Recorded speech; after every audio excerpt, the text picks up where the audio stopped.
आपके चरणों में प्रणाम जी। मेरे जो क्वेश्चन है वो समाज के प्रति व्यक्तिगत कुछ नहीं है, वो उसमें जो भी त्रुटि हो उसको क्षमा करना, क्योंकि मैं तो अज्ञानी व्यक्ति हूँ। नहीं बताइए। ठीक है। एक तो मेरा पहले क्वेश्चन ये है कि मैं धर्म पे कोई उंगली नहीं उठा रहा हूँ, मैं आपकी कदम सुनते रहते हैं।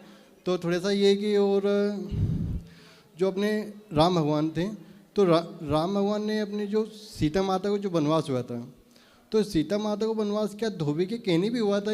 उसके तो कई हेतु है ना वनवास होने में। अच्छा आप बताओ कि धोबी के कहने से यदि राम जी सीता जी को वनवास ना भेजते तो फिर सीता जी को सारे लोग गलत कहते रहते। नहीं तो क्या करते आप बताइए, राम जी को क्या करना चाहिए था आपके हाँ यही है। तो आपके हिसाब से क्या करना चाहिए था? मैं मेरी बुद्धि से बता रही हूँ, मेरा ऐसा कोई वो नहीं कि मैं बहुत वो हूँ। हाँ, कि मेरा मत ये कि सर उसको समझाना था ना। किसको? धोबी को अपन समझा, क्योंकि धोबी वो को समझाते। धोबी ने आरोप लगा दिया, उसको क्या समझाते? भैया तुम आरोप क्यों लगा रहे हो हमारी पत्नी पर? वो मान जाता? हाँ पहले बताओ, मान जाता? अब वो मानते नहीं मानता, नहीं मानता। क्यों मानता? वो तो आरोप अरे वो मानता तो बोलता ही क्यों? पहले तो ये मानता तो बोलता ही क्यों? हाँ। तो आरोप लगाया। अब आप बोल रहे हो कि राम जी धोबी को समझाते। हाँ। समझाते, नहीं मानता धोबी। अब आरोप तो लगा ही चुका, हवा तो मतलब बाजार में फैल ही गई ना। बिल्कुल बिल्कुल।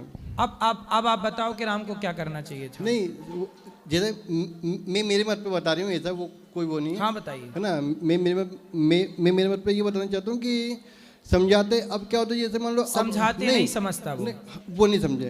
हाँ। अब दूसरा कारण है कि अब माता सीता तो वनवास चले गए, वो वनवास जाकर उनके तो कई कारण थे। हाँ। ठीक है ना, बच्चों को अच्छी शिक्षा देनी थी, है ना, और भी कई कारण थे। ठीक है।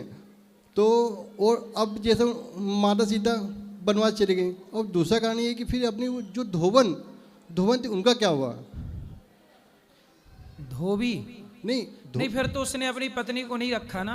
हाँ वो तो अब तो उनके साथ तो बुरा बन गया। अब वो तो सही थी, वो तो धोबन तो हाँ, धोबन माता वो तो सही थी ना। बाकी अब यदि प्रभु समझाते उनको तो यदि उनका भी कल्याण होता। और ठीक है, माता सीता को तो जाने थे वनवास, ठीक है माता भाई समझाते। आजकल बाप अपने बेटे को नहीं समझा पा रहा। हाँ वो तो सही है। आप भी दुनिया को समझा के देख लो, कौन समझ रहा है? तो राम जी धोबी को समझाते, कैसे समझता? पहले तो ये सुनो कि ये धोबी पिछले जन्म में एक पक्षी था। सीता मैया जब छोटी सी थी तो एक तोता तोती को पकड़कर, तोती राम कथा सुना रही थी, पकड़ के ले आई। वो तोती गर्भवती थी और तोती पिंजरे में जब डाला सीता मैया ने, तो उसने बोला कि मुझे पिंजरे में मत डालो वरना मैं मर जाऊंगी। सीता मैया नहीं सुनी और वो पिंजरे में डाली, और कुछ दिनों बाद वो तोती मर गई। तब तोती के तोते ने शाप दिया कि सीता, जैसे तुमने गर्भावस्था में मेरी पत्नी को मेरे से दूर किया है, जब आप गर्भवती होंगी तो आपको आपके पति से दूर होना पड़ेगा और मैं ही कारण बनूंगा। वही पिछले जन्म का पक्षी इस जन्म धोबी बनकर आया और जिसके कहने से सीता मैया को वनवास हुआ। हाँ, ये बात पद्म पुराण में लिखी है। सीता मैया ने बचपन में एक पक्षी को पिंजरे में डाला जिसका ये दंड था, जो कर्म प्रधान है, जो जैसे करहि सो तस फल चाखा, कर्म प्रधान विश्व करी राखा। तो उस करनी का फल सीता मैया को भी भोगना पड़ा। ये कथा ये समझा रही है। अच्छा। कि कर्म दंड तो सबको भोगना पड़ेगा। इसमें दोष ना धोबी का है, ना धोबी का, ना राम का। बात समझने की, यदि समझ जाओ तो सब बात समझ में आ जाए, नहीं समझ पाओ तो आरोप लगाते रहो। राम दोषी नहीं है, राम जी राजा है और राजा का धर्म है प्रजा की बात सुनना।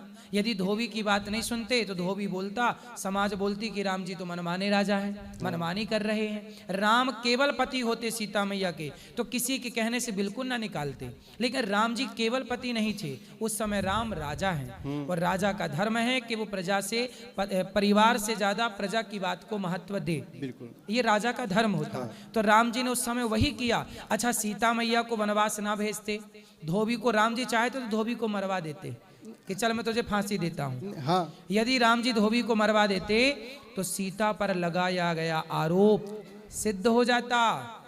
बिल्कुल। फिर लोग क्या बोलते कि अच्छा गलत होंगी सीता मैया, तब तो मरवा दिया। बिल्कुल, आप मुंह बंद करने की बात कर रहे हैं, धोबी का मुंह बंद करते तो लोग आरोप लगाते कि धोबी को पैसे दे दिए होंगे राम ने और मुंह बंद करवा लिया होगा, पत्नी गलत होगी। सीता मैया पे आरोप लगा हुआ था, अभी केवल आरोप था, लेकिन धोबी पे कुछ भी प्रतिक्रिया करते तो वो आरोप सिद्ध हो जाता। इसलिए धोबी को कुछ भी छेड़खानी राम जी ने नहीं की। सीता मैया को कहा कि वनवास में, अच्छा वनवास के दौरान लोगों को आधी अधूरी बात पता है। हाँ। जितने साल सीता मैया वनवास में, अच्छा सीता मैया को वनवास हुआ, हाँ। सीता मैया चाहती तो अपने मायके भी तो चली जाती। बिल्कुल बिल्कुल। जनक जी के यहाँ, वहां तो कोई दिक्कत नहीं थी, जंगल ही क्यों गई? वो तो बच्चों को अच्छी क्योंकि बच्चों को संतों का संस्कार मिले। और आपको एक बात और बताऊं, जितने समय सीता मैया वनवास थी उतने समय वहां जनक जी और जनक जी की पूरी सेना वहां सीता मैया की सुरक्षा में थी। उतने समय जनक जी वहीं थे सीता जी के पास।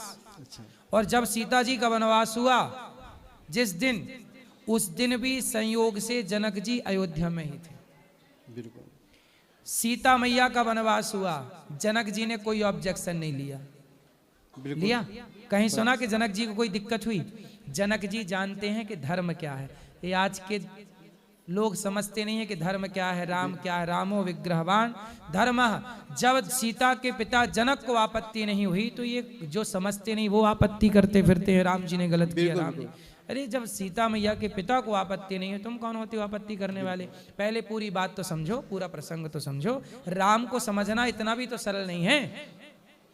सीता शंकर जी की पत्नी माता सती मोहित हो गई राम जी की लीला पर कि कैसे राम भगवान हो नहीं सकते, पत्नी के पीछे रो रहे हैं। शंकर जी की पत्नी नहीं समझ पाई जिन राम को, उन राम को हम और आप कितना समझ पाएंगे। मोहियंत यत सूर्या, बड़े बड़े ज्ञानी नहीं समझ पाए जिन राम को, उन्हें आप और हम कितना समझ लेंगे। आरोप लगाना बहुत आसान है किसी पर, बिल्कुल बिल्कुल। लेकिन उसकी मजबूरी समझना, उस प्रसंग का पूरा। अभी और गहरी बातें हैं, आपको क्या बताएं। दूसरा क्वेश्चन ये है कि जब अपन सूर्य भगवान को जब जल चढ़ाते हैं तो क्या होता है कि जैसे कि उसकी पूरी किरण आना चाहिए जब अपन को जल चढ़ाना चाहिए, या फिर उसका सिर्फ प्रकाश? सूर्य उदय, देखो सूर्य अस्त तो होता ही नहीं है। हाँ। सूर्य शाम सुबह 4 बजे से जल चढ़ा सकते हैं कभी भी आप। अच्छा। सूर्य भगवान सामने हो या ना हो, जल चढ़ा सकते हैं। और सामने किरण है, जल टकरा के, जल से किरण टकरा के जो शरीर में पड़ती है वो प्रभावी होती है। वो छत पे से प्रकाश से आता है, उसके कारण वो भी सही है। ठीक है। और तीसरा क्वेश्चन ये था गुरु जी, जैसे मैं जो क्वेश्चन कर रही हूँ ये कोई समाज के लिए महत्वपूर्ण हो, और समाज के लिए महत्वपूर्ण है। मैं जैसे आपका राजनीति में आने का क्या उद्देश्य है? कुछ इसके बारे में सोचा? मैं राजनीति में कहाँ आ रहा हूँ? नहीं, ये क्वेश्चन पूछने का ये महत्व है क्योंकि ये जो आपके द्वारा जो सेवा हो रही, वो जो हमने आपकी सेवा देखी और जो हम देखते आ रहे हैं, समाज देखते आ रही है, यानी अभी कम से कम 10% या फिर 5% व्यक्ति आपसे जुड़े हुए हैं, ठीक है, और अच्छे काम से आपसे प्रेरित हो रहे हैं। यानी मैं मानना है कि आपसे और व्यक्ति यानी कम से कम एक तो आप क्या चाहते हैं मैं चुनाव लड़ूं? नहीं, कहना मतलब ये कि आप यानी उसमें आएंगे तो अपने को कुछ पावर मिलने के बाद में कुछ अपन और ज़्यादा सेवा कर पाएं। आप ठीक कह रहे हैं ना, जैसे अपनी जो राष्ट्रीय, अपनी जो गौ माता को चिंता ना करो, आगे जब जरूरत पड़ेगी तो प्रधानमंत्री का ही लड़ लेंगे। बिल्कुल बिल्कुल। अभी तो मोदी जी बढ़िया चला रहे हैं। यही चाहता हूँ बस, मेरे पिताजी भी यही चाहते हैं। पीछे बेटा आपको सुन रहे हैं, मेरे पिताजी आपको प्रधानमंत्री बनता देखना चाहते हैं। नहीं, अभी वैसे देखो मोदी जी बढ़िया काम, देखो हमारा उद्देश्य प्रधानमंत्री बनना नहीं है। हमारा उद्देश्य ये है कि जो प्रधानमंत्री पद पर है वो धर्म से चले। हाँ। जो भी बैठे उस पद पर वो धर्म से चले और धर्म का पालन करे।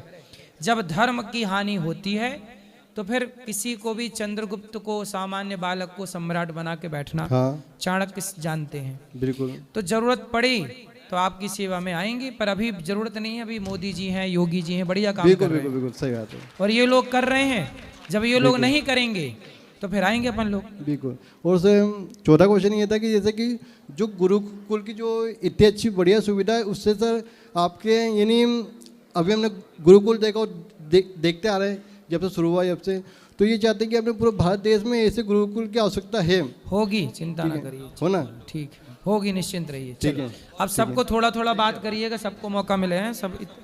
जय श्रीमन नारायण, आपके चरणों में कोटि कोटि नमन। गुरु जी, मैं ये पूछना चाहती हूँ कि मैं रोज है ना राधे राधे का जप करती हूँ और एक रजिस्टर का पेज डेली डेट नोट करके लिखती हूँ, तो 2 रजिस्टर मेरे फेल हो गए 6 महीने में। तो उनको जो फील हो गए, मैं उनको पूरे चुंदड़ी से तैयार करके लाई हूँ रजिस्टर को, तो मुझे वो कहाँ चढ़ाने चाहिए? राधा बैंक है यहाँ संतों के पास राम नाम की, वहाँ जमा कर देना। यहाँ पे वृंदावन में? हाँ है, कई जगह है। अच्छा, या फिर बरसाना में? हाँ कहीं भी जमा कर। बरसाना कल जाने का है 84 कोस में, तो हाँ। लेके जाओ। ठीक है। दूसरा क्वेश्चन ये था कि एक करो ना, सबको मौका कि पुरुष और नारी का मतलब इस धरती पे सबसे अहम कर्तव्य क्या है, वो बता दीजिए। पुरुष नारी दोनों एक दूसरे का सम्मान कर लें जी, एक दूसरे का आदर करें जी, इतना कर लें तो भी जीत है। जी, जो आपस में लड़ते रहते हैं बस वो गलत है। जी, एक दूसरे का आदर करें, एक दूसरे का सम्मान करें, एक दूसरे के पूरक हैं ये स्त्री और पुरुष। जी, आए हैं प्रेम से रहें। जी। आजकल बस पति पत्नी स्त्री पुरुष प्रेम से रह नहीं रहे हैं, इसीलिए पूरा बवंडर चल रहा है। मेरी शादी को तो 23 साल कंप्लीट हो गए और मैं अपने मतलब पति देव के साथ अच्छे से रहते हैं। आप अच्छे हैं, समझदार हैं, ऐसे सब हो जाएं। जी, जय श्रीमन नारायण। राधे राधे। राधे राधे गुरुजी जी। आपको कोटि कोटि प्रणाम। मेरा एक लड़का है 22 साल का, तो जैसा धुंधकारी है ना, तो बस उसके जैसा है। धुंधकारी के जैसा? हाँ, मुझे बहुत तकलीफ देता है, इतना तकलीफ देता कि मेरे को मालूम है। तकलीफ देता है? मुझे उसको सब मुझे लोग बोलते। क्या देता है बेटा? लोग बोलते कि वो पीता और पूड़े, वो क्या बोलते, खर्रे खाता और पूड़े खाता, कोई बोलता गांजा भी पीता। तो आपकी बात नहीं सुनता? मेरी बात सुनता नहीं। शादी हो गई? नहीं, 22 साल का जो सिर्फ। लाए हो उसको? नहीं, वो आता नहीं ना, भगवान को मानता नहीं वो। तो आपकी बात भी नहीं सुनता? नहीं। घर पे आता है कि नहीं? घर पे रहता, लेकिन मैं कुछ पैसे वगैरह नहीं देती तो उधारी करके रखता और फिर घर में के पैसे चुरा के लेके जाता। पति आपके? पति नहीं है, एक लड़का मैं छू। एक ही लड़का है? बिगड़ गया? हाँ। उसको लाओ मेरे पास, सुधारे। वो आता नहीं, भगवान का नाम नहीं लेता। वो बोलता कि तू घर छोड़ के चले जा, और मैं ये सब घर भी बेच के उधर अमेरिका चले जाता, यहाँ नहीं रहता। बोलते ये देश में मैंने घर भी, मैं जॉब करती थी गवर्नमेंट का दवाखाने में हेल्थ में, और फिर मैंने घर वगैरह बांध के रखा, उसके लिए सब करा। तो आप बोलता ये घर में तू चली जा, घर में से यहाँ रहने का नहीं। उसको लाना हमारे पास। यदि कुसंग से बिगाड़ सकता है तो सत्संग सुधार भी सकता है। नहीं ना सर, अपन घर पे गुरुजी में भागवत सुनती ना आपका, तो वो टीवी बंद कर डालता, सुनने नहीं देता मुझे।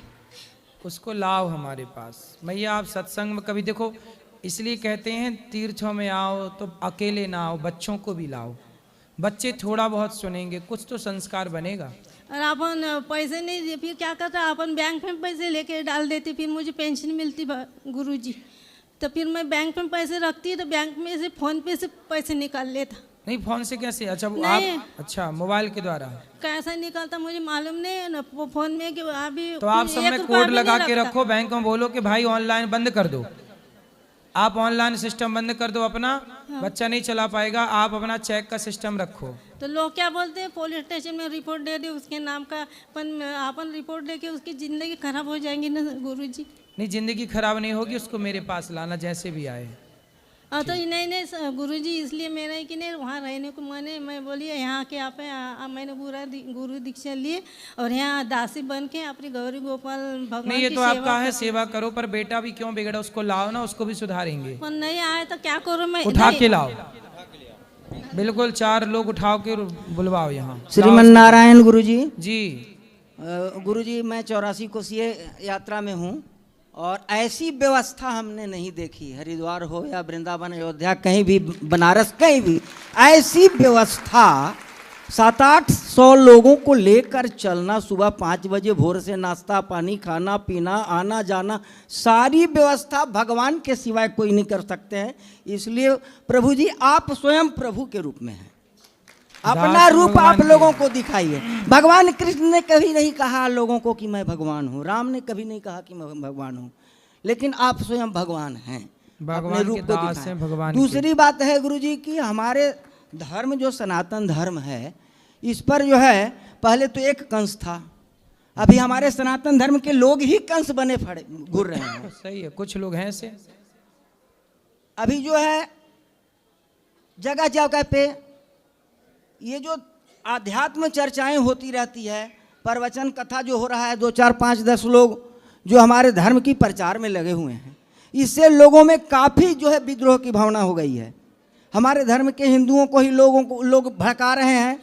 हाँ, और मिशनरीज लोग जो है देहात सुदूर क्षेत्र में लोगों को क्रिश्चियन धर्म में ले जा रहे हैं। सही है। मुस्लिम लोग जो है अपने धर्म में ले जा रहे हैं। उन लोगों का मोनोपोली चला नहीं भारत पर, चूंकि हिंदू सब सोए हुए थे, आपने जगाया। हम सनातनी संगठित हो जाएं तो क्या मजाल किसी के किसी सनातनी का कोई धर्मांतरण करा ले। आपने केवल हिंदुस्तान को नहीं पूरे विश्व को जगाया है।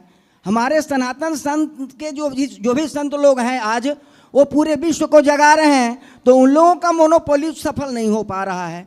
तो हमारे ही लोगों के बीच में जयचंद बन करके, एक कंस नहीं कई कंस बन करके जो है सो घूम रहे हैं।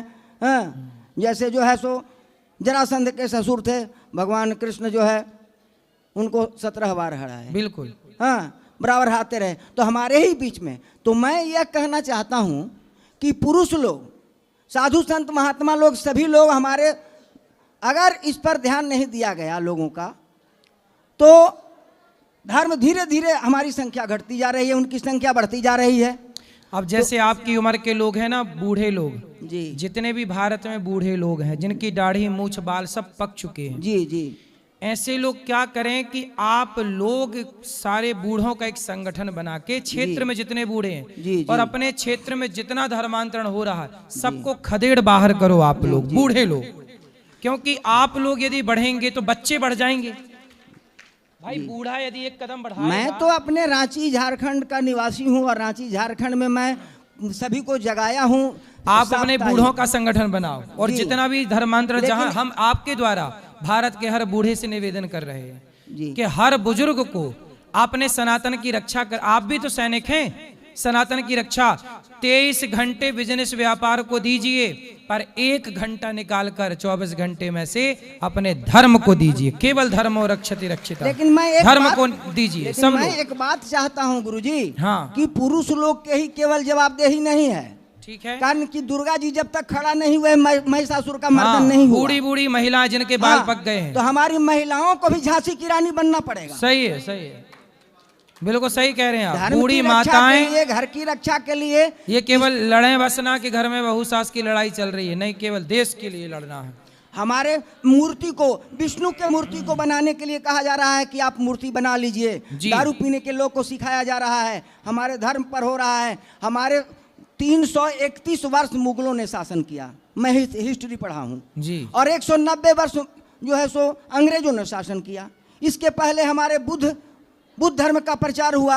अशोक ने कलिंग पर जब विजय प्राप्त किया, उनको जो है सो ज्ञान प्राप्त हुआ, तो बुद्धम शरणम गच्छामि में आ गए। पूरे भारत में बुद्ध का जो है सो धर्म का प्रचार कर दिए, और धर्म का प्रचार धीरे धीरे हमारे सनातन के लोग फिर जगे, तो फिर जो है सनातन धर्म आया। बिल्कुल बिल्कुल। तो हमारा धर्म की रक्षा के लिए स्त्री पुरुष बच्चा सियान बूढ़ा जवान सभी को जो है सो जागृत होना पड़ेगा। बिल्कुल सही कह रहे हैं दादाजी, आप सब जागरूक हो जाइए और जहाँ क्षेत्र में नजर आए ये धर्मांतरण टूट पड़िए। राधे राधे राधे राधे राधे राधे। बोलो जी, मैं पूछना चाह रही हूँ, शर्म भी हैं? पूछना चाह रही हूँ कि जब से आपसे जुड़ी हूँ 5 साल से, तो सही करी हूँ, पर उसके पहले जो पाप हो गया हो तो क्या करना चाहिए? पाप दोबारा रिपीट ना हो। गलती करने के बाद यदि गलती को स्वीकार किया जाए और सुधार कर लिया जाए और भगवान की शरण में चले जाया जाए तो भगवान क्षमा कर देते हैं। जी, मैं तो शरण में हूँ, पर जो पाप हो गया हो, जैसे जीव हत्या, मीट मुर्गा दुनिया, तो आप मुर्गा सब खाती थी पहले आपसे जुड़ने के पहले तो मुर्गा मछली सब इसीलिए खाते। हम लोग के यहाँ वो खस्सी पठरू पड़ता है वो देवता को जी, तो वो प्रसाद के रूप में लोग कहते हैं खाओ खाओ। हम खाना नहीं चाहते थे, मतलब जब खाते थे तो हम कोई बेचैनी होता था, कटता था तो हम रोते थे, लेकिन अब नियम था। हाँ जी, अब तो ये परंपरा बंद आप लोगों ने कर दी। बिल्कुल, अभी भी है। कितनों कहते हैं, लोग नहीं मानता कि वो भूत आ जाता है, पकड़ लेता है, क्या करता है। वो गया जिला में अभी ऐसा है कुछ। धीरे धीरे जागरूकता आ रही है जी, लोग जागेंगे जी। हम तो बहुत चाहते हैं लेकिन हम नहीं कर रहे हैं। कोई बात नहीं, आपने अपने को ठीक कर लिया, ये भी बहुत कम नहीं है। तो भागवत करा सकते हैं। हाँ, तो बोले हैं कोई कि मतलब बैठ के संस्कृत में सुनिए। हाँ, अभी 4 तारीख से पोथी पाठ होंगे, करा लीजिए। जी अभी तो नहीं तुरंत, अब तो जाना जब है। आपका मन हो। जी जी बहुत बहुत राधे राधे मेरा। खुश रहिए। गुरुजी राधे राधे। जी गुरुजी ध्यान करते हैं तो मन नहीं लगता है, उसके लिए क्या करना चाहिए? मन भटकते रहता है इधर उधर। मन लगाना पड़ता है, लगता नहीं है, लगाना पड़ता है। हाँ तो कैसे लगाऊं गुरुजी? प्रैक्टिस करना होता है। जैसे आप रेगुलर कथाएं सुनिए, धीरे धीरे से सब काम होगा। बिल्कुल। धीरे धीरे रे मना धीरे से सब होए, माली सींचे 100 घड़ा ऋतु आए फल होए। जी। आम कभी भी लगाओ, कितना भी पानी कभी भी डालो, पर वो फलेगा अपने सीजन पे, अपने मौसम पे। ऐसे ही है कि आप करते रहिए भक्ति, ध्यान और सत्संग, लेकिन जब भगवान की कृपा दृष्टि होगी तब ध्यान लगना स्टार्ट हो जाएगा। लेकिन आप सत्संग करिए, कीर्तन करिए, प्रयास करिए, ध्यान लगेगा जब उनकी कृपा हो जाएगी। ठीक है। प्रयास आप करिए, कोशिश आप करिए, मन को एकाग्र करिए प्रैक्टिस से। ठीक है, थैंक यू। सीताराम गुरुजी। सीताराम जी, मैं सुबह से आपकी बात तोड़ने की कोशिश कर रहा हूँ, तब जाकर आपसे बात हुई गुरुजी। बात तोड़ने की? जी, बात करने की कोशिश कर रहा हूँ। सुबह जब आपसे वहाँ भी कहा था, वहाँ मिले थे। बोलो। जी गुरुजी, मैं कल शाम 7 वाली ट्रेन सहारनपुर यूपी से और यहाँ मथुरा के लिए पाया था। तो वहाँ से मैं कई दिन से घर पे भी कह रहा था कि मुझे देखने आ गुरुजी, बात करनी है, गुरुजी से मिलना है। तो ये कह रहे थे कि नहीं चलेगे, होगी बात। फिर बस ऐसे ही बार बार कह रहे थे कि फिर चलेगे, अब नहीं, इस दिन चलेगे, इस दिन। तो मैंने कल क्या किया, चुपचाप अपना बैग लिया, उसमें कपड़े थे और वो लेकर वब आ गया। तो अब यहाँ मथुरा से वृंदावन आके पता चला कि जो कमरा वगैरह देते हैं, कागज़ दे, आईडी वगैरह चाहती है उसमें। तो यहाँ पे मेरे पास अब आईडी भी नहीं है, फ़ोन है, फ़ोन भी जल्दी में घर पे ही छूट गया मेरा। तो अब यहाँ पर थोड़ा बहुत इनसिक्योर फील हो रहा गुरुजी। अब उसके लिए मैं क्या करूँ गुरुजी? तो क्या करने आए हो वृंदावन, क्या भाव है आपका? जी भाव तो बस सिर्फ आपको ही देखना था गुरुजी, बस आपसे बात करनी थी, आपसे मिलना था जी। कई सालों से आप कथा सुनता हूँ और बस आपको देखने की थोड़ी सी लालसा थी, थोड़ा सा वृंदावन घूमना था, बस यही था गुरुजी। तो आपका दर्शन हो गया बिहारी जी कर वृंदावन? जी जी हो गया गुरुजी। और हमारे लिए कोई सेवा हो तो बता दो। जी सेवा बस यही है, देखा आज की रात कट जाए, बाकी कल सुबह देखेंगे, अपना तो चले कट जाएगी। जाएगी आज की रात। जी गुरुजी, धन्यवाद गुरुजी। ठीक है, आराम से यहीं सो जाना। ये छोरा बात करना चाहे। राधे राधे गुरुजी। जी मेरा एक प्रश्न है, जो राम सेतु बना था और उस राम सेतु पे राम नाम लिखा गया था और उसी राम नाम पे सब पैर रख के चले गए, तो वो राम नाम का अपमान नहीं हुआ? ये बताओ, राम सेतु जिन पत्थरों से बना था वो पत्थर कितने बड़े बड़े थे? इतने बड़े थे, बहुत बड़े पत्थर थे। हाँ। मतलब इतना बड़ा पर्वत था कि जैसे इतना एक गिरिराज जी जैसे हनुमान जी गिरिराज जी को भी तो वहीं लेके जा रहे थे। हाँ। वो तो काम पूरा हो गया तो उनको यहीं स्थापित कर दिया। इतने बड़े चट्टान, इतने बड़े बड़े पर्वत, एक तरफ रख दिया, लिख दिया राम नाम। अच्छा। एक तरफ जहां राम नाम लिखा था उस तरफ पांव क्यों रखा जाएगा, वहां पांव नहीं रखा गया। और जहां जोड़ था, जैसे दो पत्थरों के बीच में जोड़ था, वहीं राम नाम लिख गया, दोनों चिपक गए। और बाकी अब जैसे इतना बड़ा पत्थर है हाथ के बराबर, तो यहाँ पे राम राम लिख दिया, राम नाम, और यहाँ से लोग जा रहे हैं, आ रहे हैं किनारे की तरफ, जहाँ से जोड़ था वहीं पे। Thank you. बस जय श्रीमन नारायण गुरु जी। जी आपके चरणों में इस दासी का कोटि कोटि प्रणाम। मैं टोरंटो कनाडा से आई हूँ, इंदिरा पालीवाल, और मैंने पिछली मार्च में भी क्वेश्चन किया था। मेरा क्वेश्चन सिर्फ रामचरितमानस को लेके रहता है, क्योंकि मैं वहाँ राधा कृष्ण मंदिर में सीनियर्स को रामायण एक्सप्लेन करके सुनाती हूँ। 1 घंटे का प्रोग्राम देती हूँ, बताओ हिंदी में। तो सुंदरकांड में एक दोहा आता है कि जो संपत्ति से वे रावण दीन दिए 10 मात, सोई संपदा विभीषण दीन सकुच दीन रघुनाथ। तो इसका आंसर तो ये है, अर्थ तो ये है कि जो संपदा रावण को मिली थी 10 सिर देने के बाद, तो वो संपदा भगवान ने सकुच के विभीषण जी को दी। तो सारी संपदा तो भगवान की है, तो भगवान को सकुचाना क्यों पड़ा? सुनो, जो संपत्ति शिव राव नहीं, जो संपत्ति मतलब लंका का राज्य, जो संपत्ति शिव राव नहीं, तो शंकर जी ने जो संपत्ति रावण को दी, जो संपत्ति शिव राव नहीं, दीन दिए 10 माथ, 10 सिर रख दिया राम भोलेनाथ जी के चरणों में। तब भगवान शिव ने जो संपत्ति शिव राव नहीं, दीन दिए 10 माथ, सोई संपत्ति विभीषण नहीं, सकुच सकुच। अब यहाँ प्रश्न ये है कि राम जी सकुचा क्यों गए? तो सकुचा इसलिए गए कि राम जी विभीषण को, अभी रावण मरा नहीं है, अभी रावण लंका का राजा है जी, और विभीषण केवल शरण में आया जी। तो राम जी ने विभीषण का राज्य तिलक कर दिया जी, और कहा कि मैं तुझे लंका का राजा बना रहा हूँ जी। अच्छा, सकुचा क्यों गए? सकुचा इसलिए गए कि लंका का राजा तो मैं बना रहा हूँ विभीषण को, पर लंका का राजा तो अभी मरा ही नहीं है, अभी गद्दी खाली हुई नहीं जी, और मैंने इनको दे दी। एक तो ये सकुचा गए।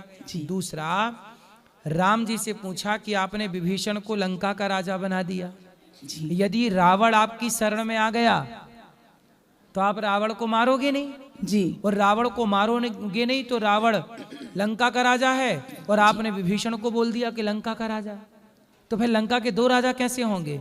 तब राम जी बोले कि नहीं, राम जी सकुचा गए कि नहीं, यदि रावण मेरी शरण में आ जाएगा तो मैं रावण को अपने बैकुंठ का राजा बना दूंगा, पर विभीषण को लंका का राजा बनाऊंगा। जी, थैंक यू गुरु। इसलिए राम जी सकुचा गए, सकुच दीन ही रघुनाथ जी, इसलिए सकुचा के राम जी ने दिया। अच्छा, राम जी सकुचा इसलिए भी गए कि देखो विभीषण मेरी शरण में आया है जी, और विभीषण अभी तो मेरे पास भी कुछ नहीं है इसके सम्मान के लिए, लेकिन ये शरण में मेरी आया है तो मैं इसे लंका का राजा बना रहा हूँ, क्योंकि राजा बनाने के लिए तो पूरा प्रोसेस चाहिए जी, समुद्रों का जल चाहिए, नदियों का जल चाहिए, सब पूरा प्रॉपर। लेकिन राम जी बोले कि मैं केवल समुद्र का पानी लेके तेरा अभिषेक कर रहा हूँ, तो सकुचा गए राम जी के जो प्रोसेस पूरा है अभी देख समय अभाव में वो कर नहीं पा रहा हूँ, तो इतना सा कर रहा हूँ, पर भरोसा रखना इतने में, यदि इतना हुआ है तो इतना भी होगा, तो इतने कर रहे हैं, इतना बाकी है, इसलिए सकुचा गए। जी, धन्यवाद गुरुजी।